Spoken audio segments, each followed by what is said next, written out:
Lovely. Good morning, ladies and gentlemen. I am very happy to participate in this symposium. I think energy is universally today an index of development. People are looking at energy consumption as a way of trying to monitor the progress of nations. What has happened in the last few years is very interesting, especially with the advent of both NDE 5.0 and Industry 5.0.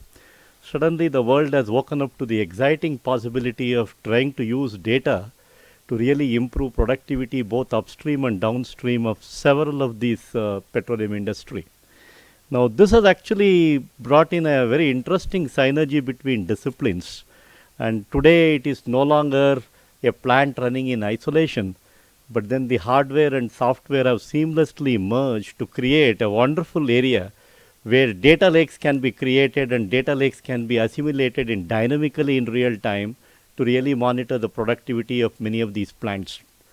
Now, in this context, I would like to probably the word asset itself seems to have taken a broader scope in recent time.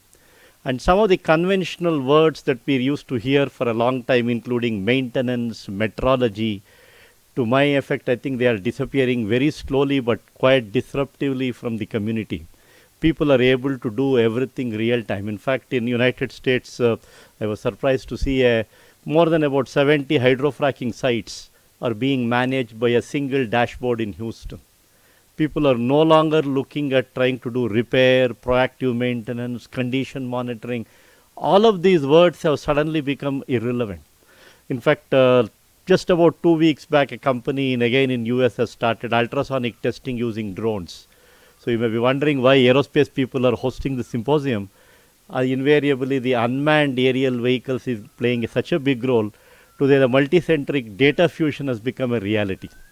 In fact, in this context, it is also interesting to note that IISc Aerospace Department has got a very good history of building drones and unmanned aerial systems. And you are able to even put a hyperspectral camera, multispectral camera, or even an infrared camera, and many such hardware is today possible on an unmanned aerial system. Now, it is here that there is another paradigm shift that has happened in the space sector. Now, people earlier used to actually rely on satellite data for a long time. Satellite data was something which everybody used to adopt. So, maybe just a random thought, I thought this is a good forum to rise. I think time has come for the entire energy sector to build its own satellite. And when I say this, its own satellite, I am actually looking at a much broader picture of trying to build maybe an array of microsatellites, because today electronics has shrunk. You can actually put a targeted sensor like say hyperspectral imager only to ensure that the image that you get from the satellite is in a form that you can process and create a data lake instantaneously, and across a cloud a software will be able to process that and you will be able to monitor many of your assets real time. In fact, the whole technology is heading in that direction, because satellite earlier was always limited by the hardware. The hardware, the electronic redundancies were all usually about a generation older. But today you are able to build small 10 kg, 1 kg satellite. Maybe Energy Institute and IISc should join together along with Energy India Network. Think of a satellite which will have specific payloads, maybe a hyperspectral imager. The moment you know what kind of frequencies are going to be absorbed even by the emissions that are coming out from say petroleum producing plants, automatically you will be able to monitor real time 24/7.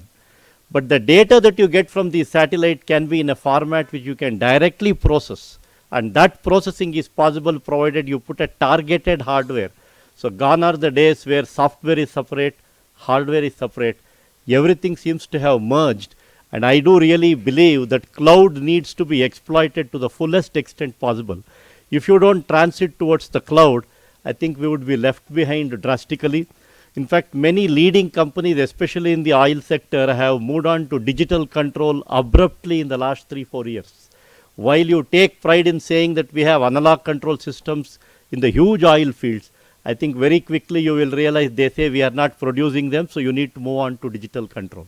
So it's a very interesting topic that Dr. Shamsundar, Bhumesh and others, Sinha Sahab, have taken an initiative to bring people from academia, industry together. Creation of data lake, in fact, an estimate says that India needs close to 25,000 data lake engineers in just about another 2 years. We simply do not have people who can actually plot the data in a format by which you can make useful decisions.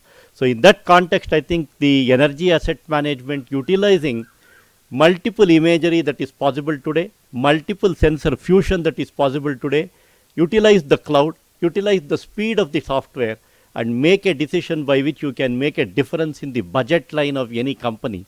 Because ultimately technology is always driven by how much you're able to save to a company, because society never recognizes science.